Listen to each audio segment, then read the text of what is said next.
안녕하세요. 네, 이번 시간부터 대기편, 환경공학 대기편에 들어가게 되는데, 일단 뭐 들어가기 전에 여러분들이 이제 구성이 어떻게 되어 있는지를 좀 보셨으면 좋겠어서 두 번째 장, 세 번째 장, 두 번째 장 넘어가는 앞부분에 그 각각의 대기에 대한 어떤 공부를 해야 되는지에 대해서 대략적으로 나와 있어요. 그쵸? 그래서 차례가 나와 있는데, 첫 번째로는 이제 대기오염 개론이라고 해서 여러분들이 양을 보시면 아시겠지만 개론 파트가 뭐 어떤 과목이든 가장 양이 많잖아요. 그래서 개론 파트에서 대략적으로 대기오염 물질들의 특성 같은 것들을 알아보시는 내용들에 대해서 공부를 하시고요. 그 다음에는 뒤쪽으로 넘어가시면은 미기상학이라고 해서 오염 물질이, 대기오염 물질이 거의 대부분 기체 상태의 물질과 뭐 입자상 물질로 구분되긴 하지만 일단은 이 물질 자체가 크지 않기 때문에 이런 물질 자체가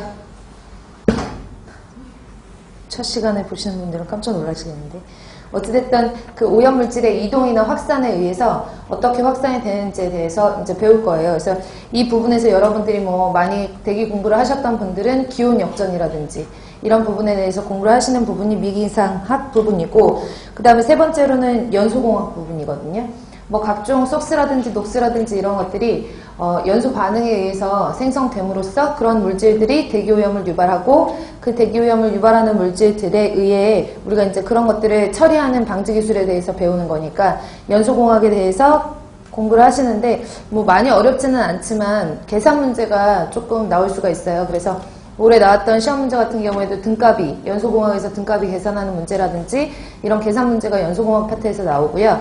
그 다음에 우측에 가시면은 이제 마지막 파트인 집진 및 재진이라고 해서 다 알고 계시는 내용 중에 집진시설, 그러니까 유해물질 같은 것들, 그러니까 입자상 물질 같은 것들을 집진은 모을 집자잖아요. 그래서 분진을 모으는 그런 시설에 대해서, 기술에 대해서 방지 기술 파트에서 이제 배우는 거고, 마지막으로 집진은 할 수 없는 먼지가 아닌 가스상의 물질들은 이제 방지 기술이라고 해가지고 뭐 흡수라든지 흡착이라든지 여러 가지 연소라든지 기체상 물질들을 제거하는 그런 방지 기술에 대해서 마지막 파트에서 공부를 할 거고, 그 다음에 나머지 뭐 유해 대기 특정 오염물질 제거라든지 대기환경보전법에 관련된 내용들은 한꺼번에 이제 법령이다 보니까 일단은 그다지 아주 뭐 디테일하게 보실 내용들은 없고요. 좀 암기하실 내용들이 많죠. 그래서 수질 먼저 공부하시고 그 다음에 대기 파트를 공부하시는 분들은 약간 조금 힘들게, 수질도 마찬가지지만 대기도 마찬가지로 암기할 내용들이 많아요. 그래서 수질 다음으로 시험 문제 그 비중이 큰 만큼 여러분들이 조금 신경 쓰셔서 암기할 내용들은 암기를 하시고 그렇게 공부를 하시면 될 것 같아요. 그러면 시작해 볼게요. 첫 번째로 1페이지 보시면 대기오염 개론이라고 나와 있는데, 이 대기오염 개론의 첫 번째로 대기오염의 기초 부분을 보시기 전에 일단 저는 제 생각에는 수질도 그렇고 대기도 그렇고 어떤 ppm이라는 단위라든지 오염물질의 농도이기 때문에 어떤 ppm이라는 단위라든지 여러 가지 단위들이 나오거든요. 근데 그 단위들에 있어서 ppm의 단위가 어떤 단위들을 쓰는지 모르면 이해를 잘 못하신다고 생각을 하기 때문에 대기 파트도 마찬가지로 수질 파트와 똑같이 여러분들이 기본적으로 알고 계셔야 되는 단위부터 보고 할 건데요. 일단은 우리가 수질 파트에서 조금 더 디테일하게, 조금 다 자세하게 제가 설명을 다 드렸기 때문에 대기 파트 같은 경우에는 이제 간단하게 정리를 하고 문제를 몇 문제 풀어봄으로써 여러분들이 확인을 하고 넘어갈 수 있도록 정리를 하도록 할게요. 그래서 앞에 이제 대기오염의 기초라는 파트가 나오긴 했는데, 여러분들이 먼저 보셔야 되는 내용은 뒤에 이제 단위환산 문제가 추려져 있는 부분이 있는데, 모든 단위환산을 공식화해서 만들어 놨어요. 근데 공식화해서 만들어 놓은 내용들을 가지고 여러분들이 문제를 푸시려면 그 공식들을 다 암기를 하셔야 되거든요. 근데 사실은 공식들을 암기하실 필요가 없기 때문에 제가 그냥 간단하게 ppm이라든지 기본적인 내용들을 설명을 해드리고 문제를 풀도록 할게요. 페이지는 47페이지고요.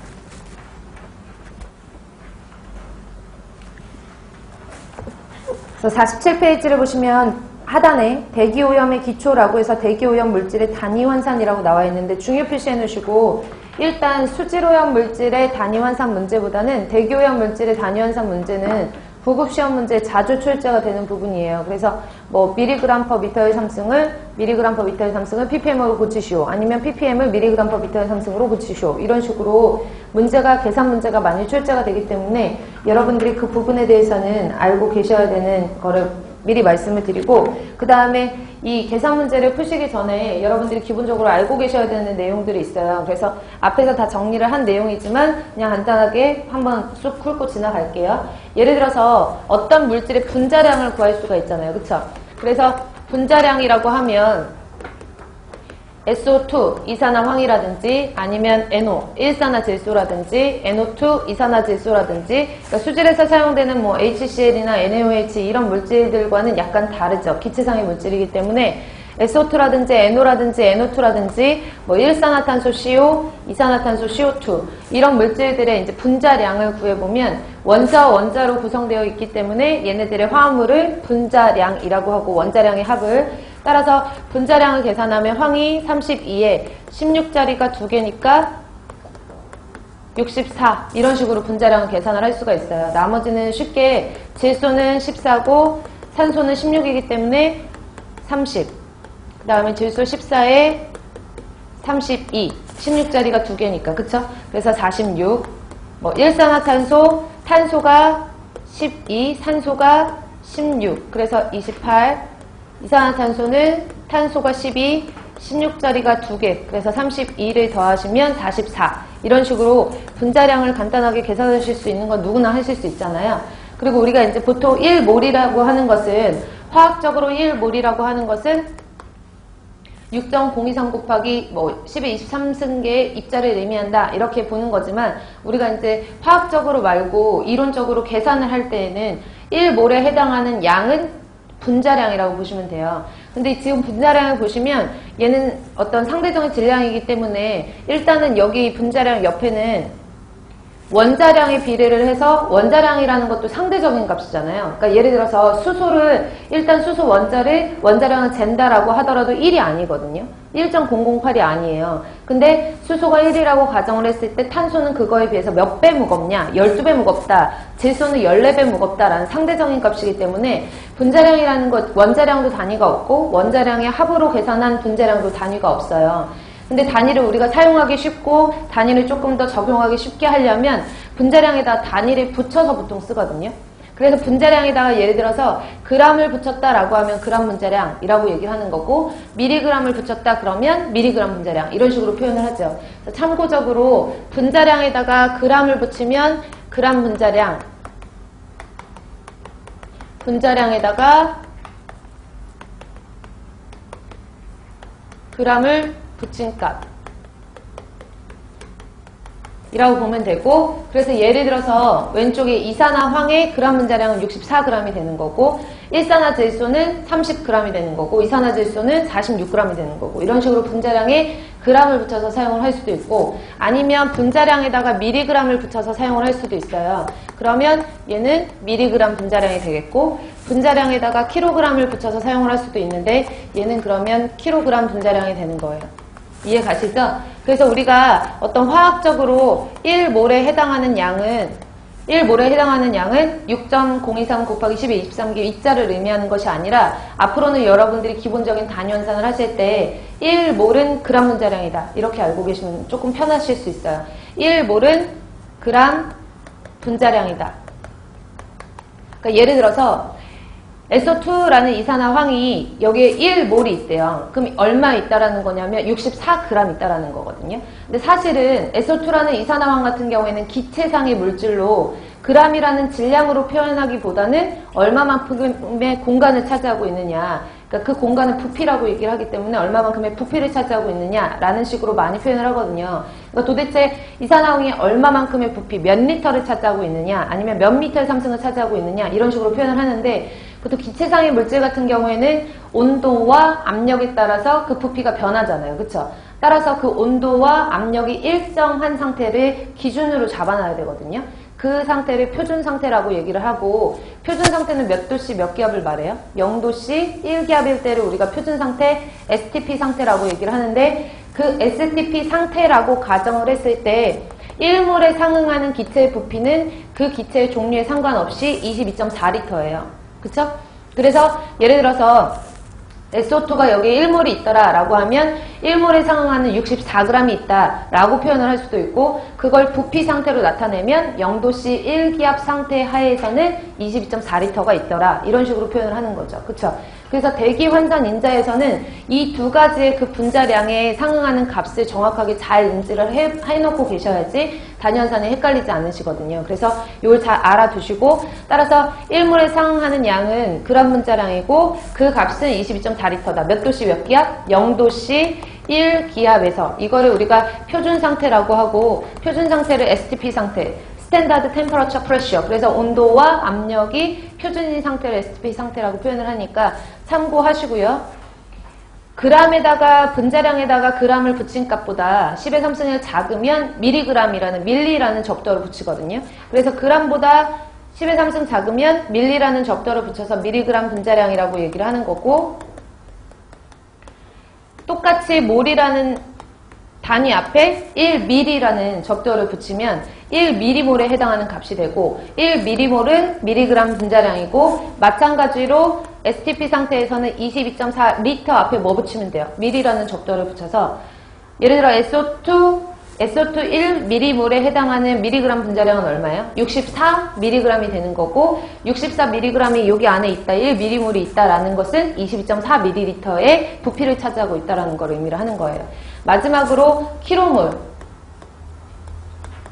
킬로몰은 킬로라는 그 접두어가 붙은 거고, 마찬가지로 분자량에다가 킬로그램을 붙여서 킬로그램 분자량에 해당하는 값이고, 22.4 단위를 보면 킬로리터, 이런 식으로 킬로라는 단위를 붙여서 써요. 그쵸? 접두어를 붙여서. 근데 킬로리터와 단위가 같은 단위가 미터의 상승이거든요. 그래서 킬로리터보다는 단위를 많이 쓰는 게 미터의 상승이라는 단위를 써요. 그래서 1kg몰은 킬로그램 분자량에 그에 상응하는 부피값은 22.4kl다. 미터의 상승이다. 이렇게 기억을 해놓으시면 돼요.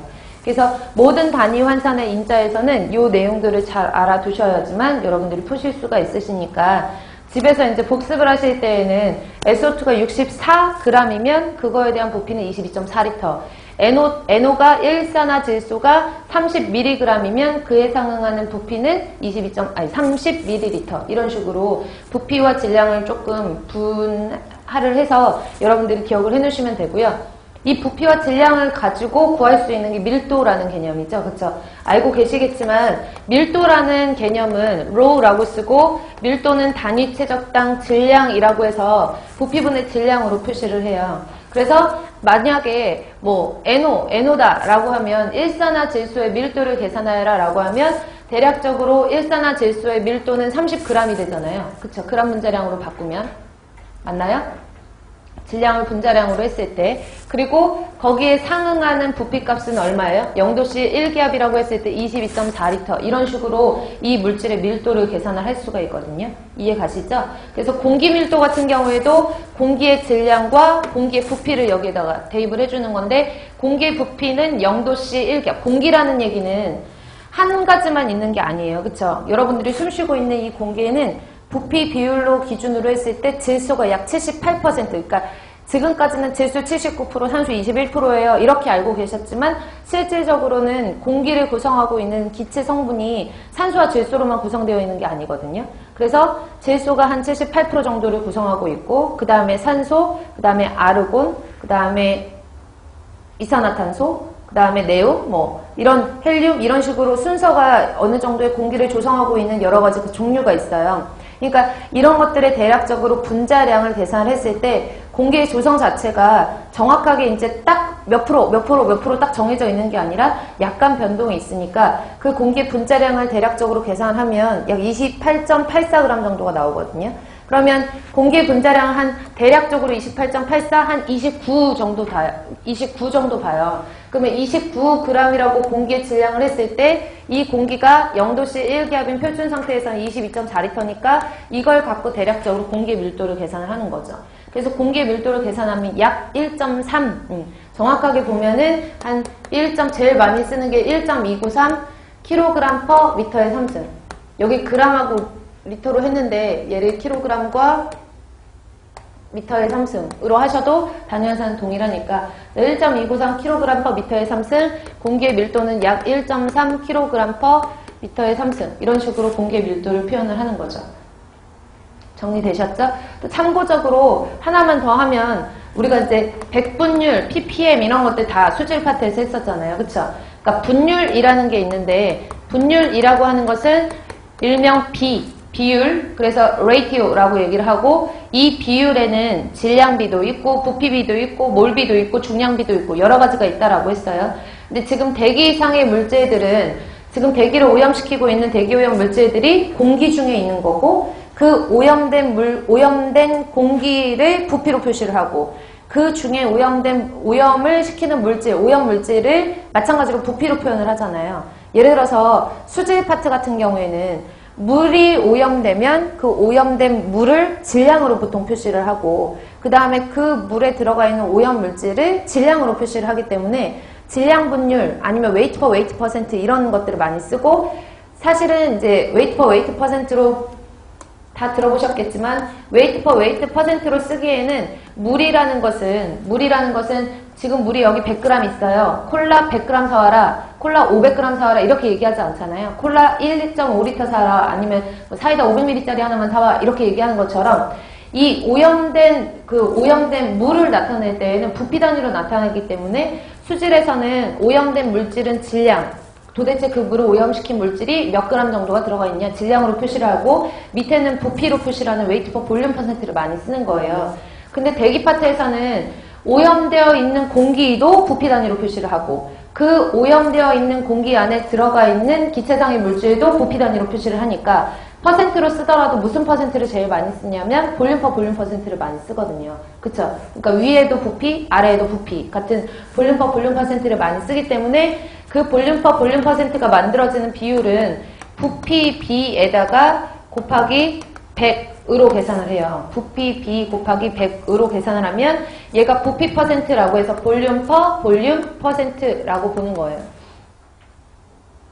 일반적으로 이제 부피 B를 계산할 때는 오염된 기체 중에 대상 물질의 기체를 나타내되 오염된 기체의 단위도 부피, 대상 물질의 기체도 부피로 나타내는 걸 부피 단위라고 얘기해요. 부피 B라고 얘기를 하거든요.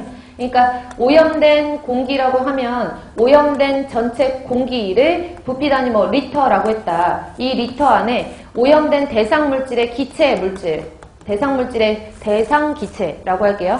대상 기체도 부피로 이렇게 나타내면 리터 같은 단위로 표현을 하는 거고 리터는 부피 단위니까 볼륨 퍼 볼륨 이렇게 표시를 하는 거예요. 그래서 곱하기 100을 하면 얘가 볼륨 퍼센트가 되는 거예요. 되셨나요? 그리고 또 하나 많이 쓰는 단위가 두 번째로는 ppm이라는 거거든요. ppm이라는 것은 ppt는 뭐 수질에서는 쓰는데 ppt 같은 경우에는 대기에서는 잘 사용을 안 하는데 ppt 같은 경우에는 parts per thousand라고 해서 천분율을 말하는 거예요. 천분율은 여기에다 부피에 비에다가 곱하기 1000 하면은 부피 천분율이거든요. 부피 비에다가 곱하기 10에 6승 하면 부피 100만 분율이 되는 거고 이해 가세요? 그래서 별거 아니에요. 제가 정리를 좀 해드리면 부피 비를 기준으로 해서 왜냐하면 대기오염 물질들은 보통 질량비가 아니라 부피 비로 계산을 하니까 부피 비에다가 곱하기 100을 하면 부피 100분율 100을 곱했으니까 부피 비에다가 곱하기 10에 3을 하면 부피 1000분율이 되는 거고 부피 비에다가 10에 6승을 하면 부피 100만 분율이 되는 거고 부피 비에다가 10에 8승을 하면 부피 1억 분율이 되는 거고 부피 비에다가 10에 9승을 하면 부피 10억 분율이 되는 거예요. 10억을 빌리언이라고 하고요. 1억을 100 밀리언이라고 얘기를 하고 그 다음에 10의 6승을 밀리언이라고 얘기를 하고 100만을 그래서 여기 앞에다 parts per million 그러면 ppm이 되는 거고 parts per 100 million 그러면 ppHM이 되는 거고 parts per billion이라고 하면 ppb가 되는 거거든요. 그리고 우리가 백분율을 표시를 할 때는 퍼센트라고 얘기를 하지만 표시를 할 때는 이렇게 표시를 하고 그 다음에 천분율 같은 경우에는 parts per thousand라고 해서 ppt라고 쓰든지 아니면 per mil 이런 식으로 표현을 하는 거거든요. 다 알고 계시죠? 그래서 앞에서 다 했던 내용이니까 그래서 이것을 세분화해서 ppm으로 넘어가면 ppm이라는 것은 보통 수질에서는 몇 ppm이 있습니다. 오염물질은 뭐 BOD가 500ppm입니다. 라고 하면 그 그 BOD가 1리터 안에 BOD라고 하는 물질이, 유기 물질이 500mg이 들어가 있는 걸 ppm이라고 얘기를 하거든요. 근데 대기에서는 ppm이다라고 하면 얘는 부피 B 곱하기 얼마가 돼야 돼요? 10의 6승이 돼야 되잖아요. 그쵸? 근데 보통 쓰는 ppm의 단위가 뭘 쓰냐면 ml per 미터의 3승을 쓰거든요. ml per 미터의 3승. 그럼 보시면 부피 B는 제가 앞에서도 설명드렸지만 부피 B라는 것은 위에가 ml면 그것을 포함하고 있는 모든 공기의 부피도 ml로 써야지만 부피 B가 된다 그랬어요. 여기까지 이해 가시나요? 그러면 이 부피 B 곱하기 10의 6승을 하면 얘가 나오는지를 확인을 하면 단위 환산을 위해서 위에는 ml 같지만 밑에는 얘는 ml고 구하여야 할 단위는 미터의 3승이니까 미터의 3승으로 환산을 해볼게요. ml를. 그럼 환산 인자를 보시면 ml, 그 다음에 리터, 그 다음에 킬로리터인데 킬로리터가 미터의 3승이랑 단위가 같다라고 그랬잖아요. 몇 승 차이가 있어요? 10의 6승 차이가 있죠. 즉 1미터의 3승은 10의 6승 ml라는 단위 환산을 할 수가 있거든요. 맞죠? 그러면 여기 상관관계를 제가 유도를 해드린 내용으로 보면은 얘가 뭐가 되는 거고 부피 B가 되는 거고 부피 B에다가 곱하기 10의 6승을 했더니 뭐가 나왔구나. 부피 ppm이 나왔구나. 따라서 대기에서는 ppm이라는 단위가 나오면 반드시 뭐라는 걸 알고 계셔야 돼요. ml per 미터의 3승이라는 단위를 알고 계셔야 돼요. 아시겠죠? 대기에서는 ppm을 구하시오라고 하면 뭐 오염물질이 대기에서의 ppm 이런 식으로 나오지 않고요. 뭐 일산화탄소의 농도가 아니면 NO2의 농도가 SO2의 농도가 그럼 여러분들이 먼저 아셔야 되는 게 얘가 기체상의 물질이구나. 기체상의 물질이면 부피로 표현을 하고 ppm으로 표현하더라도 기체 상태는 부피 ppm으로 표현을 하기 때문에 ppm의 단위를 ml per 미터의 3승으로 쓰는구나. 이렇게 알고 계셔야 돼요. 아시겠죠? 그래서 조금 전에 제가 설명드린 요 내용을 가지고 나머지 것들을 조금 유도를 해보면 퍼센트라는 게 있고요. 그 다음에 pp, m이라는 게 있어요. 그러면은 이 상관관계가 간혹 가다가 출제가 되고 수질에서는 자주 언급이 되는데 대기 파트에서도 잊어버릴만 하면 기본적으로 알고 계셔야 되는 내용이기 때문에 정확하게 알고 계셔야 되는 내용이거든요. 그러면 퍼센트나 ppm의 과정을 보면 어쨌든 대기 파트를 공부하고 있으니까 부피 퍼센트, 부피 ppm이라고 가정을 하면 부피 퍼센트는 부피 B 곱하기 얼마예요? 100을 한 거고 부피 ppm은 부피 B 곱하기 밀리언이니까 10에 6승 한 거잖아요. 100만. 그쵸? 그러면 퍼센트와 ppm의 상관관계는 부피 B 지우고 동그라미 2개 지우면서 동그라미 2개 지우면 4개 남거든요. 즉 1%는 몇 ppm? 10의 4승 ppm이라는 과정이 나와요. 그래서 예를 들어서 일산화탄소의 농도가 대기 중에 이산화탄소의 농도라고 할게요. 이산화탄소의 농도가 보통 공기 중에 부피 비율로 몇 퍼센트 정도가 존재하냐면 0.033% 정도 존재를 하거든요.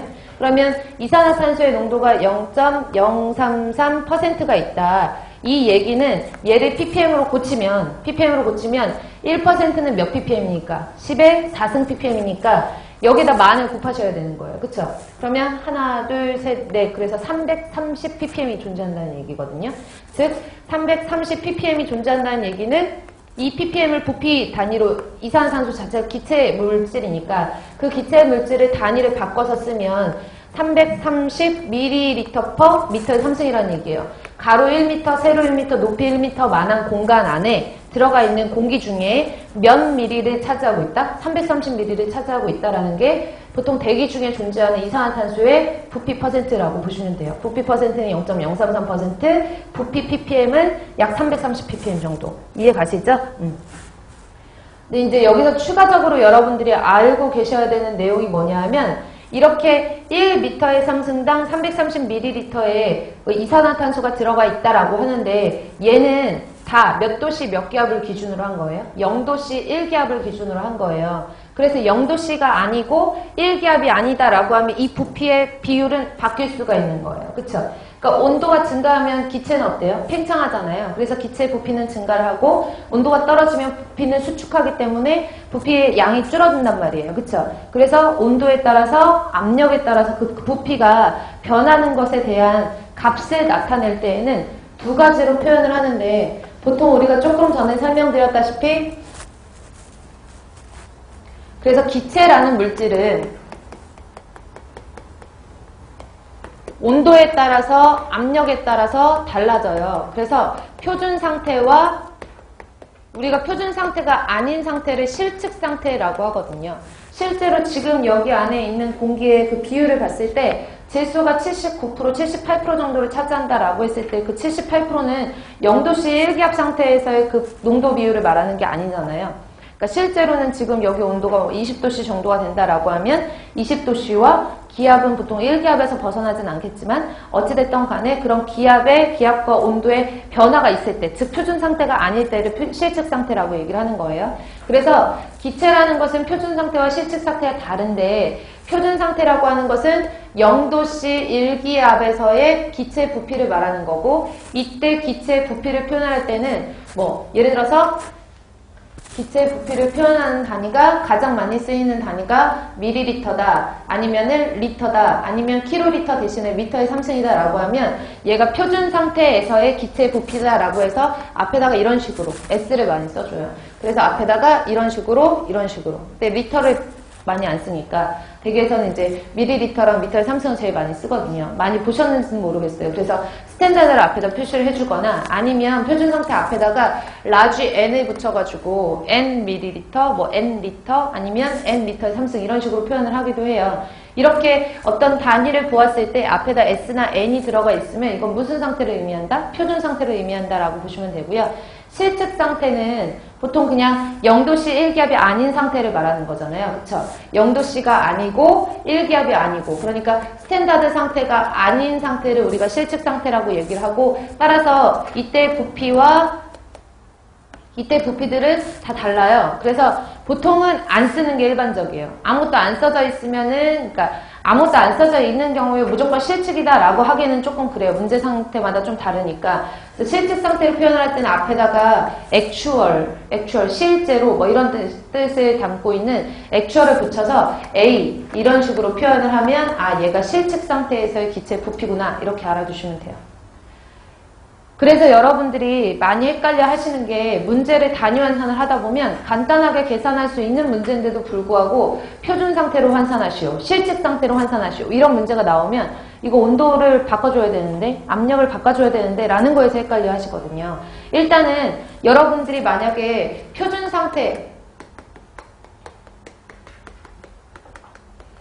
상태로 환산하시오 라고 하면 0도씨 1기압 상태에서의 기체 부피를 구하셔야 되는 거예요. 그쵸? 그리고 실측 상태로 뭐 단위 환산하시오 이렇게 하면 0도씨 1기압이 아닌 상태, 실제 상태에서 온도와 압력이 실제 상태에서의 기체 부피를 구해야 된다. 그걸 머릿속에 먼저 넣어놓으셔야 되고 그래서 표준 상태는 S를 붙인다. 실측 상태는 A를 붙인다. 라고 기억을 해놓으셔야 되는데 헷갈리지 말아야 되는 두 번째가 뭐냐면 실측과 표준 상태의 차이점이 STP 상태로 온도 압력이 바뀔 때잖아요. 근데 온도와 압력에 따라 변하는 거는 오로지 부피만 변하는 거예요. 질량은 변해요? 안 변해요? 안 변하죠. 질량은 제가 수질 파트 할 때도 말씀드렸지만 여기서의 땅에서 만약에 지구상에서의 질량이 100kg이다 라고 하면 달나라에 가든 화성에 가든 그 질량은 100kg이에요. 질량 보존의 법칙이라는 게 있죠. 그래서 질량은 스탠다드 상태건 액추얼 상태건 변함이 없기 때문에 질량은 변하지 않고 오로지 실측과 표준 상태에 의해서 변할 수 있는 거는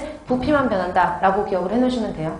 그래서 이 내용들만 제가 지금 설명드린 내용들만 알고 계시면 대략적으로 계산 문제를 다 푸실 수가 있는데 근데 교재에서는 어떻게든 혼자 공부하시는 분들이 이걸 짜 맞출 수 있게끔 공식화해서 만들어 놨어요. 근데 제가 보기에는 사실 저는 공식을 이렇게 많이 외우는 건 별로 이렇게 권장을 하진 않거든요. 어차피 이거 말고도 외울 공식들이 많으니까 웬만하게 단위환산 같은 경우에는 여러분들이 단위환산들을 조금 연습을 하셔서 계산 문제를 푸실 수 있으시면 좋겠어서 제가 조금 길긴 하지만 간단한 단위환산 인자들을 설명드렸어요. 그럼 이걸 가지고 단위환산 부분을 저랑 같이 문제를 풀 텐데 일단 문제를 풀기 전에 47페이지를 잠시 보시면 47페이지에 첫 번째 본문에 나와 있는 내용 제가 이제 본문과 참고 부분을 보세요 라고 얘기를 할 텐데 왼쪽에 이제 가장 크게 길게 이제 설명이 나와 있는 부분이 본문이고요. 오른쪽에 보시면은 박스 안에 문제와 참고 부분이 있어요. 그러니까 참고라고 하기에는 중요한 내용들이 중간중간에 많이 들어가 있거든요. 그래서 제가 참고 부분 보세요. 그러면 우측에 있는 내용들 중에서 중요한 것들은 그때그때 체크를 해 놓으시면 돼요. 그래서 오른쪽에 보시면 SM의 세제곱, NM의 세제곱이라고 되어 있는데 이것은 무슨 상태를 의미한다고요? STP 상태, 즉 0도씨 1기압 상태고 상대 습도 0%일 때, 습도가 0%일 때.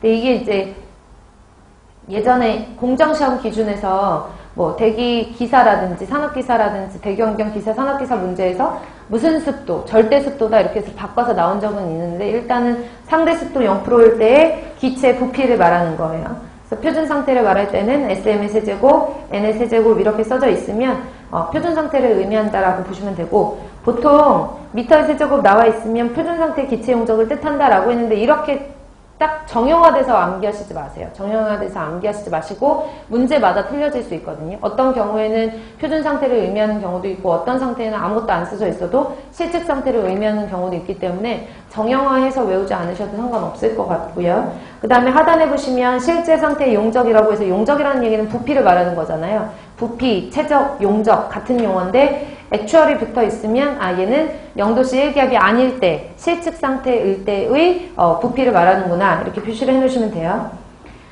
그래서 밑에 보시면 표준 상태라고 되어 있는데 일반적인 의미의 표준 상태는 0도씨 1기압 1기압에 해당하는 단위를 수은주로 나타내면 760mm의 HG죠.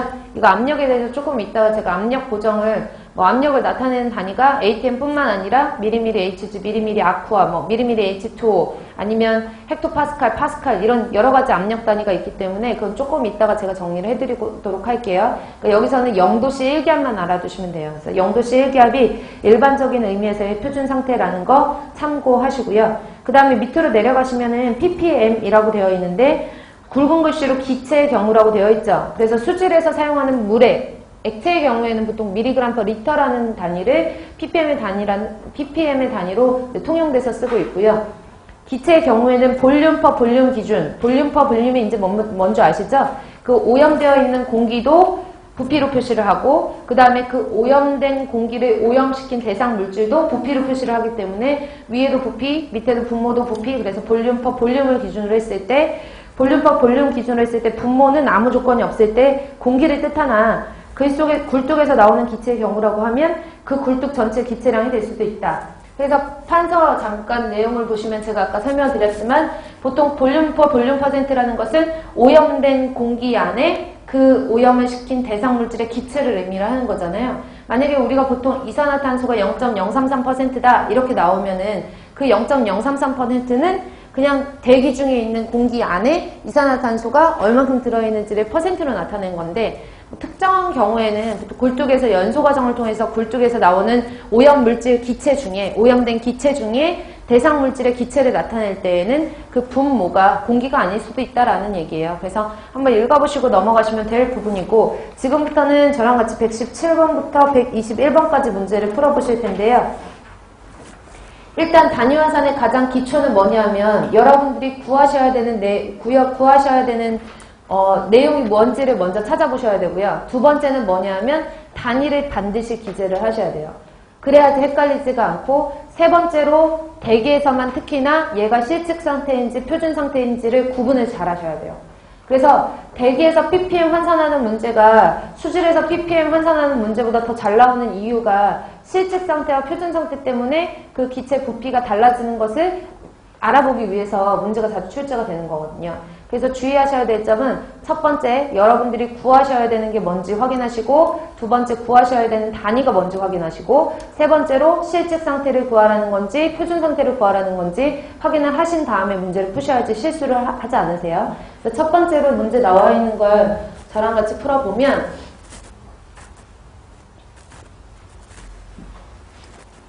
117번 문제 연돌이란 말이 이제 앞으로 대기에서 많이 나올 텐데 굴뚝 말하는 거예요. 그래서 뭐 나중에 유효 굴뚝 높이라는 것을 유효 연돌고 이런 식으로 표현을 하기도 하니까 굴뚝에서 SO2라는 이산화황이 100ppm으로 배출되고 있다라고 이렇게 문제가 출제가 되면 100ppm이라는 것을 여러분들은 한 번에 100ml per m의 3승으로 고쳐 쓰실 수 있으셔야 돼요. 그쵸?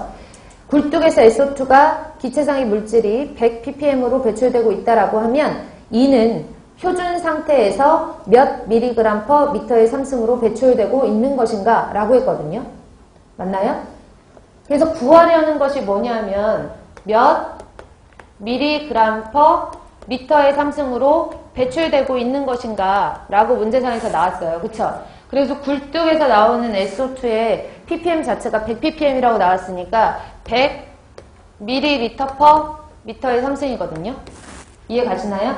그래서 제가 여러분들이 단위환산 하실 때 신경 쓰셔서 보셔야 되는 내용이 구하려는 거를 먼지를 찾으시고 SO2의 농도고 그 다음에 구하려는 농도의 단위를 먼저 써주셔야지 헷갈리지 않으신다 그랬어요. 그래서 미리그램 퍼 미터의 상승을 구하여라 라고 했고 그 다음에 실측 상태인지 표준 상태인지 구분하시라고 그랬는데 굴뚝에서 연돌에서 SO2가 나올 때 온도가 20도씨고 기압이 뭐 2기압이었고 이런 문제가 안 나왔잖아요. 그쵸? 그 얘기는 이 굴뚝에서 나오는 그 SO2가 나오는 그 상황에서는 표준 상태였다는 얘기를 뜻하는 거거든요.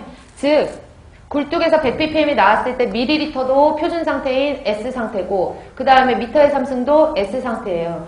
저는 앞에다가 학생들마다 S라고 쓰는 경우도 있는데 저 같은 경우에는 그냥 어쨌든 단위 환산할 때 이게 실측 상태인지 표준 상태인지만 알면 되기 때문에 저 같은 경우에는 그냥 위에다 그냥 조그맣게 써놓거든요.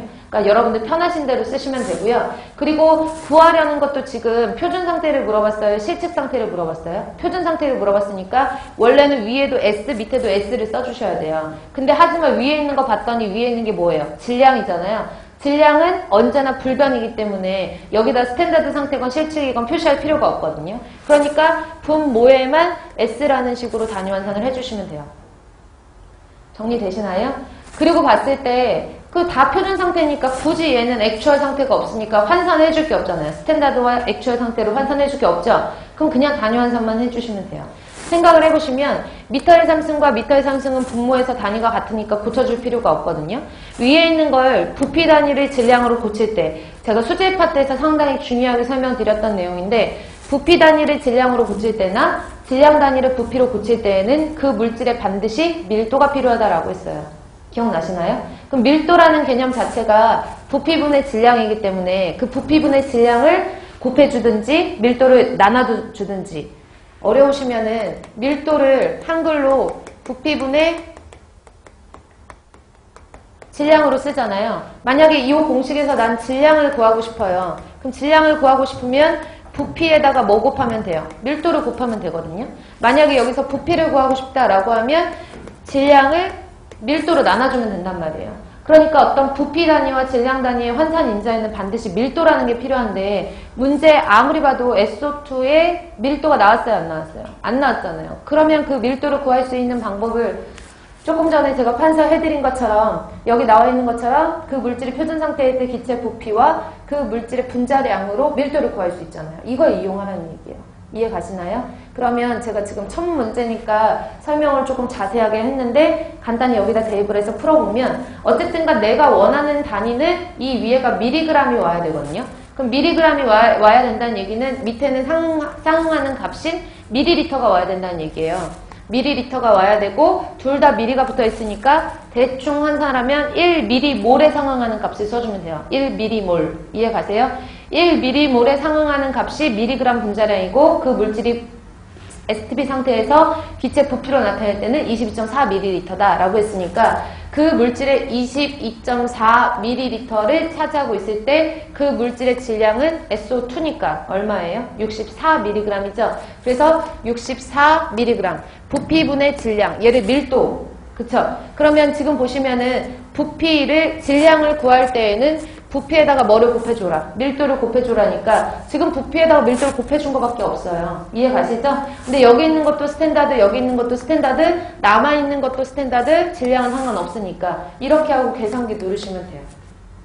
소수점이 나와서 계산 문제가 안 나오겠다라고 하는데 계산 문제에서 9급 시험 문제에서 요즘에 22.4리터를 뭐 24로 계산하여라 아니면 계산하기 편하게 22로 계산하여라 이런 식으로 해서 문제 나오기 때문에 지금 이 문제 같은 경우에는 계산을 그냥 손으로 하기에는 소수점이 있어서 조금 힘든 부분이 없지는 않지만 일단은 집에 가셔가지고 복습할 때는 계산기를 두드리시는 한이 있더라도 문제는 풀어보셔야 돼요. 아시겠죠? 그래서 이렇게 계산을 하면 값은 대략적으로 한 285.7 정도 나와가지고 286 정도의 답을 찾으시면 되거든요. 집에 가셔가지고 다시 한번 286 정도라고 해놓고 밀리그램 퍼 미터의 3승 이렇게 답해 놓으시면 돼요. 그럼 이번에는 118번 문제 볼게요. 표준 상태에서 한 배기가스 내에 존재하는 일산화탄소의 농도가 0.045%라고 하면 미리그램 퍼 미터의 3승의 농도는 이라고 했는데 지금 구하시려는 농도가 미리그램 퍼 미터의 3승인데 이 미터의 3승 앞에 n이 붙어있는 거 봐서는 표준 상태에서를 말하는 거잖아요. 그쵸? 그리고 일산화탄소의 농도를 미리그램 퍼 미터의 3승으로 바꿔라. 즉 표준 상태로 바꿔라 라는 내용인데 일산화탄소의 농도 자체가 0.045%라고 나왔어요. 그럼 여기다 0.04%를 그냥 대입을 해주셔야 되거든요. 근데 그렇게 대입을 하셔도 되고 앞에서 제가 0.045%다 1%는 몇 ppm이라고 그랬죠? 10의 4승 ppm이니까 그냥 환산하기 편하게 0.045%면 10의 4승이면 하나, 둘, 셋, 4개니까 450인가요? 450 ml per 미터의 3승으로 바꿔 쓸 수가 있는 거죠.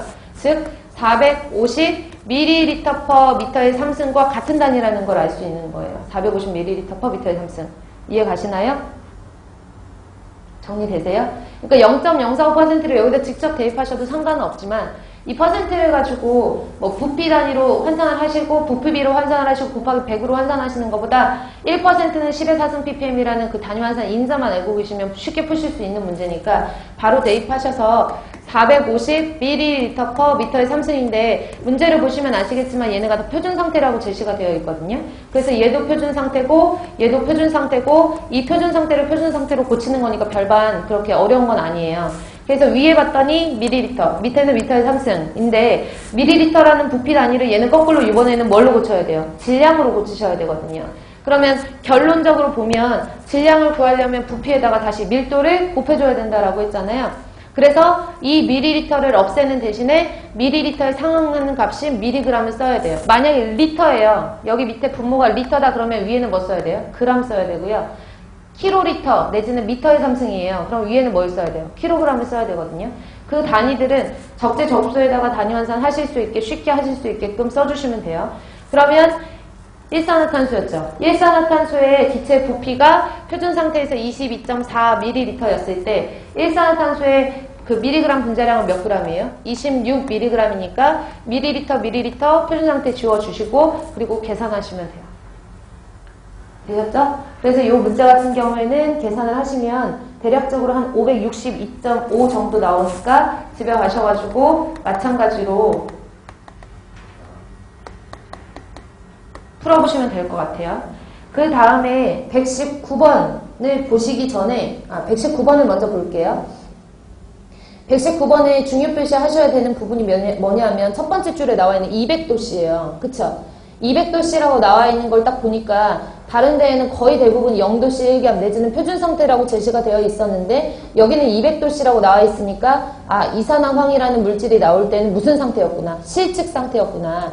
그렇게 실제로 측정했을 때 이산화황의 농도가 2g/m의 3승이었대요. 찾으셨죠? 즉 2g/m의 3승이라는 이산화황, 일단은 말로 이산화황이라고 나왔을 때 화학식을 먼저 다 푸실 수 있으셔야 되고 이 이산화황의 농도를 몇 ppm인가 라고 물어봤으니까 구하려는 단위가 ppm이고 ml per 미터의 3승이거든요. 맞죠? 근데 여기서 제시 조건이 표준 상태에서 몇 ppm인가 라고 했으니까 표준 상태에서는 얘는 스탠다드 상태, 얘도 스탠다드 상태에서 몇 ml per 미터의 3승인가를 물어본 거잖아요.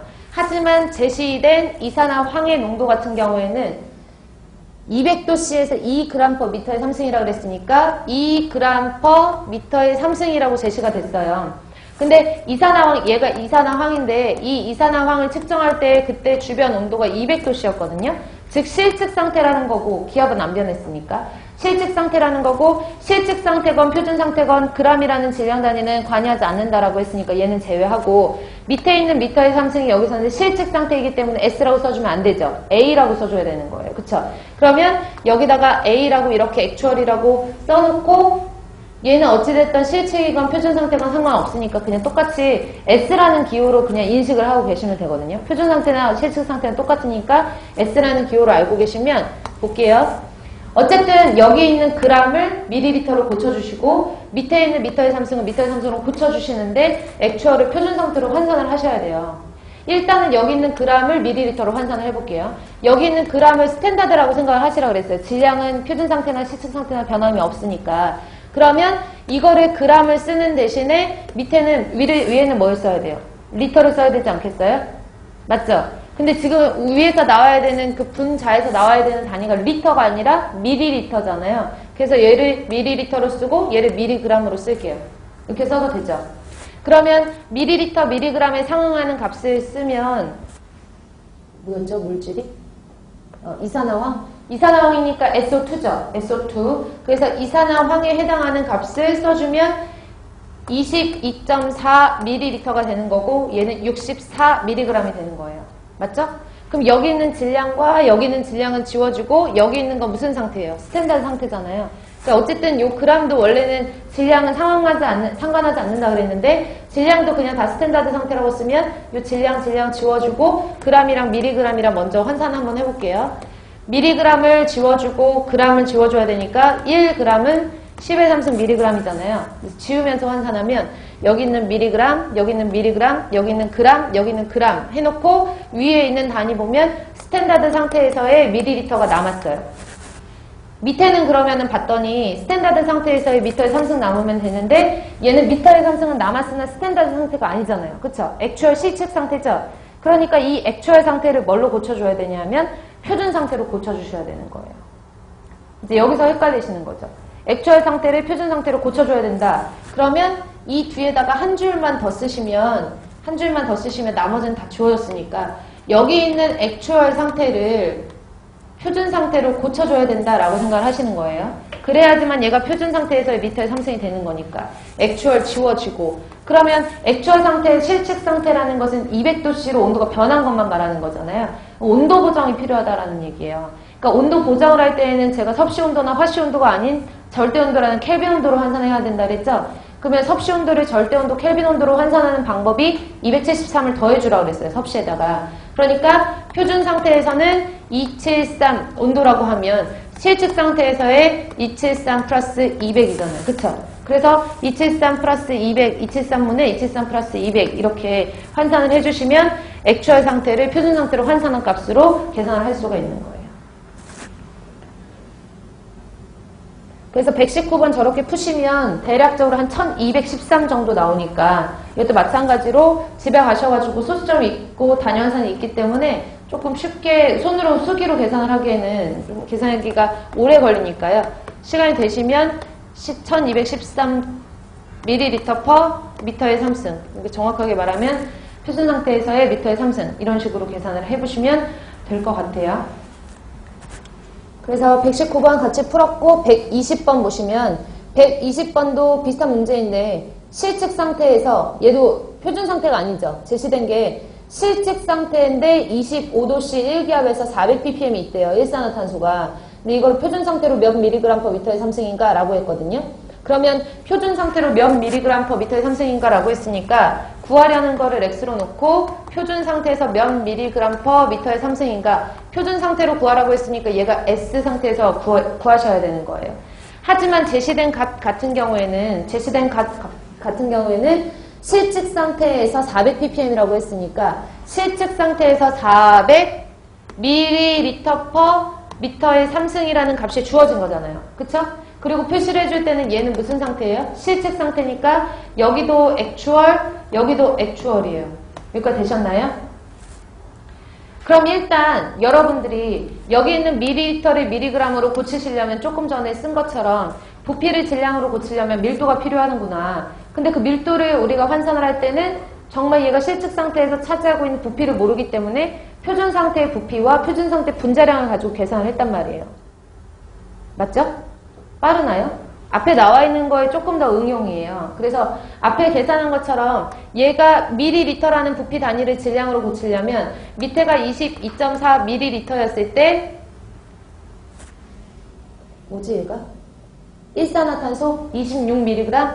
26mg의 질량을 갖는구나 이렇게 알아두셔야 되잖아요. 그래서 밀리그램으로 일단 환산을 했거든요.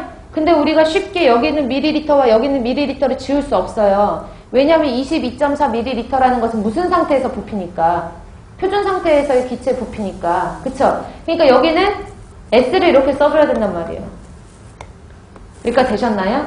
그럼 볼게요. 내가 원하는 단위만 먼저 보면 단위는 여기에 있는 밀리리터 지워주고 여기 이렇게 밀리리터 지워주고 내가 원하는 단위는 밀리그램이 나왔어요. 그리고 내가 원하는 분모의 단위도 미터의 삼승이 나왔어요. 하지만 위에도 표준 상태로 환산을 해준 액추얼과 S를 지워줘야 되잖아요. 근데 위에도 안 지워졌고 밑에도 스탠다드 상태를 원하는데 밑에도 실측 상태예요. 즉 얘랑 얘랑도 한번 지워줘야 되고 얘도 표준 상태로 한번 바꿔줘야 두 번 바꿔줘야 된다는 얘기거든요.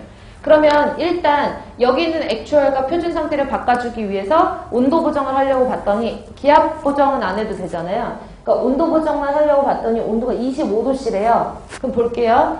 스탠다드 상태를 액추얼과 이 보정을 해주려면 위에가 스탠다드, 밑에가 액추얼 상태가 돼야지 바꿔주잖아요. 그쵸? 그 위에가 스탠다드 이렇게 지워주려면 위에가 273, 그 다음에 액추얼이 273 플러스 25도. 됐어요? 그래서 이렇게 환산했더니 여기 있는 액추얼이 지워지고 여기 위에가 밀리그램이라는 단위로 환산이 되는 거죠. 정리되셨죠? 그리고 나서 봤더니 부피 단위가 밑에는 실측 상태의 부피고 원하는 거는 표준 상태의 부피니까 액추얼을 스탠다드로 다시 한번 환산해줘야 돼요.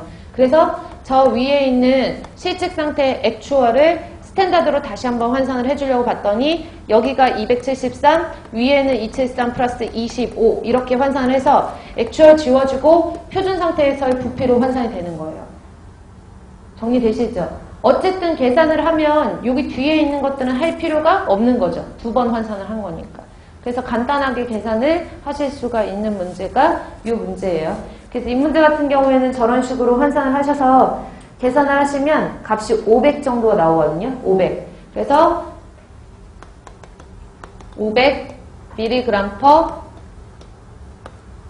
미터의 3승이다. 이런 식으로 환산을 하시는, 그러니까 여러 가지 유형의 문제들이 나왔으니까 환산을 이렇게도 해보고 저렇게도 해보고 해서 해보셔야 돼요. 그리고 밑에 121번 보시면 마지막 문제로 어느 지역에서 대기 중에 NO2 이산화질소의 부피분의 질량 농도가 표준 상태에서 460 마이크로그램 퍼 미터의 3승이다.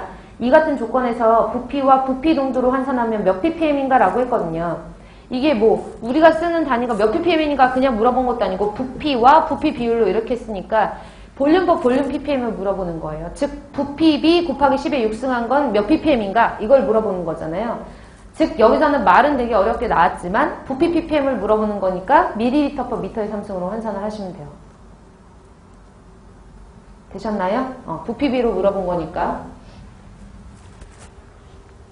그래서 마지막 문제만 같이 풀어보시면 부피 ppm으로 물어본 거니까 밀리리터 퍼 미터의 3승을 구하라는 얘기고 표준 상태로 구하라고 했죠. 표준 상태에서 460 마이크로그램 퍼 미터의 3승이다. 이거를 ppm으로 환산하면 몇 ppm인가 이렇게 물어봤으니까 별다른 말이 없고 온도나 압력이 변화하지 않는 이상은 표준 상태 ppm을 물어보는 거거든요. 그래서 460 마이크로그램 퍼 미터의 3승. 얘는 표준 상태와 실측 상태의 영향을 받지 않는데 지금은 다 주어진 게 표준 상태니까 별다르게 스탠다드와 액추얼을 구분지어서 환산을 할 건 없고요. 일단은 문제는 여기 있는 마이크로그램만 밀리리터로 고쳐주시면 되거든요. 그럼 마이크로그램이라는 질량 단위를 밀리리터라는 부피 단위로 고칠 때에는 뭐가 필요하다? 밀도가 필요하구나. 일단 위에 분자에 나와야 되는 게 밀리리터니까 밀리리터를 쓰고 이와 상응하는 값인 밀리그램을 써야 되죠. 맞아요? 그러면 NO2니까 분자량이 32에다 14 더하면 46이거든요. 46mg의 분자량을 가질 때 그 기체의 부피는 22.4ml다. 이렇게 해서 환산을 해주시면 돼요. 그래서 여기 있는 밀리리터 퍼 미터의 상승이 표준 상태로 나오긴 했는데 문제는 뭐냐면 마이크로그램하고 밀리그램을 환산을 해주셔야 되잖아요. 그래서 밀리그램보다 10의 3승 작으면 마이크로그램이기 때문에 밀리그램과 마이크로그램을 환산을 할 때 이런 식으로 같은 질량 단위로 환산을 하실 때는 단위 그 밸런스가 큰 쪽에다 1을 쓰시면 돼요. 그러니까 밀리그램이랑 마이크로그램이랑 두 개가 비교를 했을 때 지우려고 했을 때 밀리그램이 더 크잖아요. 그쵸? 그러면 밀리그램에다 1을 쓰고 얘와의 상관관계 10의 3승만 써주시면 돼요. 근데 학생들이 순서를 바꿔서 거꾸로 여기다 1을 써버리면 위에가 10의 마이너스 3승이 돼야 되거든요. 그러니까 계산하기가 좀 불편해요. 10의 3승 지우는 거랑 10의 마이너스 3승 지우는 거랑 좀 계산식이 불편하니까 같은 질량 단위, 같은 부피 단위를 환산을 하실 때에는 둘 중에 단위가 조금 더 큰 단위에다 숫자를 기준을 1로 잡아 놓으시면 나머지는 마이너스가 붙을 필요가 없으니까 단위 환산을 조금 쉽게 하실 수가 있거든요. 그래서 이런 식으로 계산을 하시면 값이 0.22 정도가 나온대요. 그래서 0.22 ml/m의 3승 표준 상태에서의 ppm 단위로 부피 ppm으로 나올 수가 있는 거죠.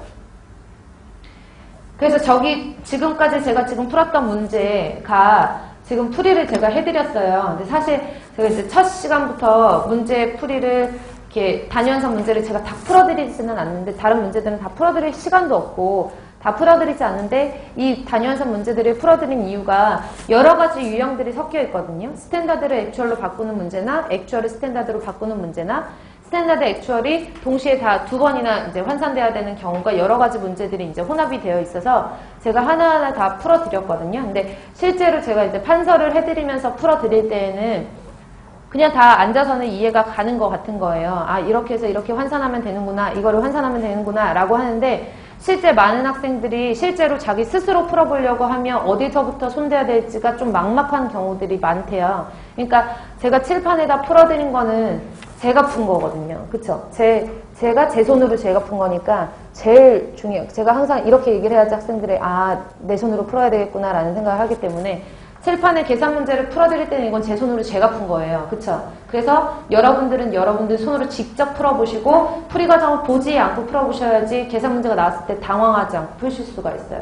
그래서 대기에서 단위환산 같은 경우에는 여러분들이 스탠다드 액추얼 때문에 많이 헷갈려 하신다고 막 많이들 얘기를 하시거든요. 근데 자기가 단위환산 문제를 본인이 이게 액추얼 상태인지 스탠다드 상태인지 구분만 하실 수가 있으시면은 아, 얘랑 얘랑 지워져야 되는구나, 얘랑 얘랑 지워주지 않아도 되는구나 라는 것만 판단을 하실 수 있으시면 되기 때문에 어렵게 생각하지 마시고 집에 가셔가지고 처음부터 끝까지 다시 한번 복습을 해주시기 바라겠고요.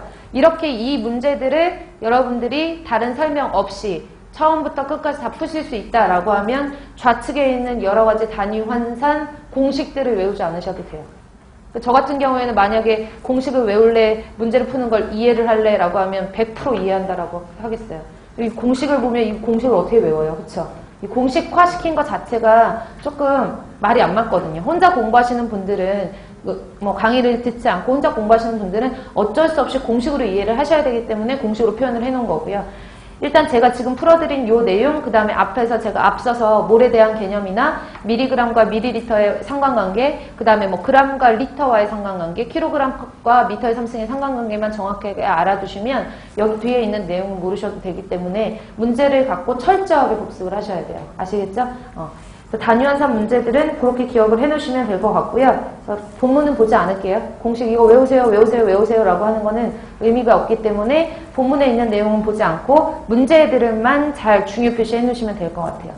그래서 여기까지 해서 단위환산을 일단 먼저 해야지 우리가 지금 대기 중에 이산화탄소가 몇 ppm 있다라는 게 의미가 있는 거예요. 그래서 처음에 단위환산 먼저 했고 그 다음부터는 대기층의 구조라든지 대기를 구성하고 있는 질소라든지 산소라든지 이산화탄소, 뭐 헬륨, 아르곤 이런 것들이 이제 뭐 인체에 미치는 영향이나 이런 것들이 간단한 특성 같은 것들이 처음에 첫 페이지에 나와 있으니까 잠시 쉬었다가 그 부분부터 다시 처음부터 시작하도록 할게요.